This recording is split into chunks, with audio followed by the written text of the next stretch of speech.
The second day of the televised Trump impeachment hearings saw top Washington foreign policy hawk Murray Yovanovitch testify against U.S. President Trump. The former U.S. ambassador to Ukraine testified against the 45th President of the United States on Washington's Capitol Hill.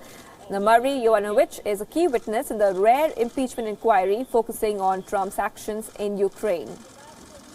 The career diplomat served as U.S. ambassador to Ukraine in 2016. She was recalled by the Trump administration in May 2019.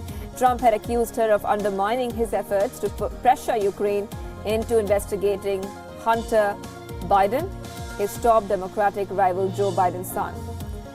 Now, Murray Yovanovitch has served both Republicans and Democratic presidents as a senior member of the U.S. Foreign Services. She's known among her peers as one of the top experts in matters pertaining to Russia.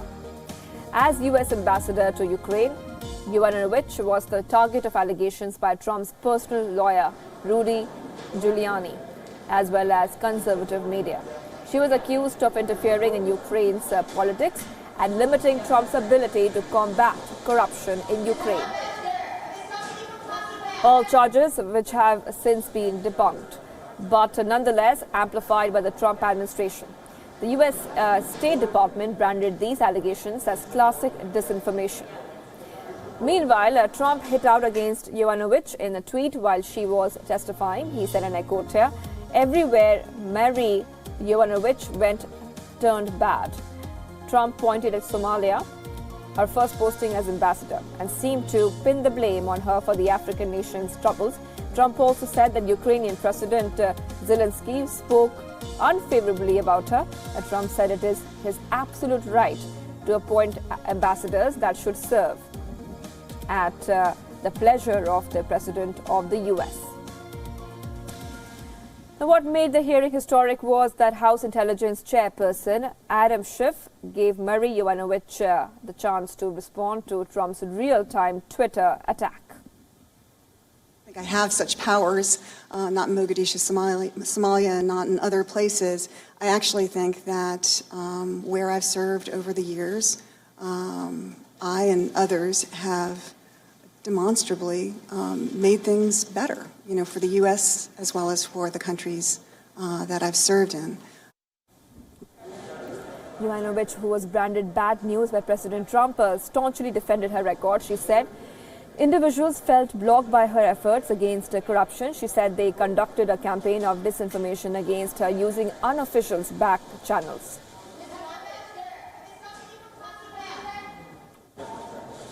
I still find it difficult to comprehend that foreign and private interests were able to undermine U.S. interests in this way.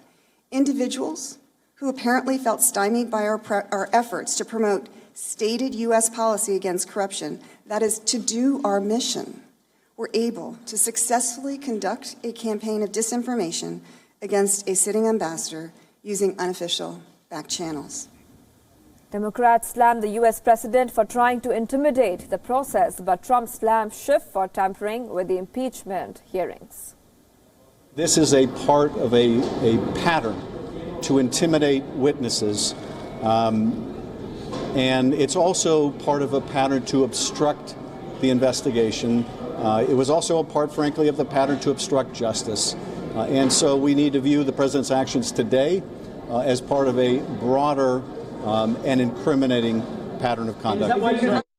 I'm the most transparent president in history. And I'll tell you about what tampering is. Tampering is when a guy like Shifty Schiff doesn't let us have lawyers. Tampering is when Schiff doesn't let us have witnesses, doesn't let us speak. I've been watching today. For the first time, I started watching, and it's really sad when you see people not allowed to ask questions.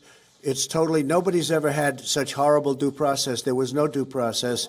And I think it's considered a joke all over Washington and all over the world. The Republicans are given no due process whatsoever. We're not allowed to do anything. It's a disgrace what's happening.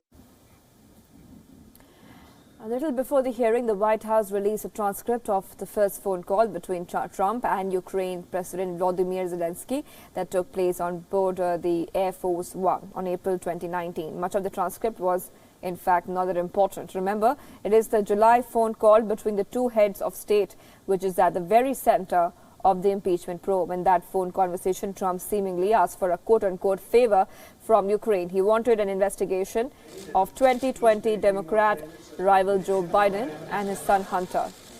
Later, it was revealed that the U.S. administration was withholding military aid from Ukraine as leverage. I think you read.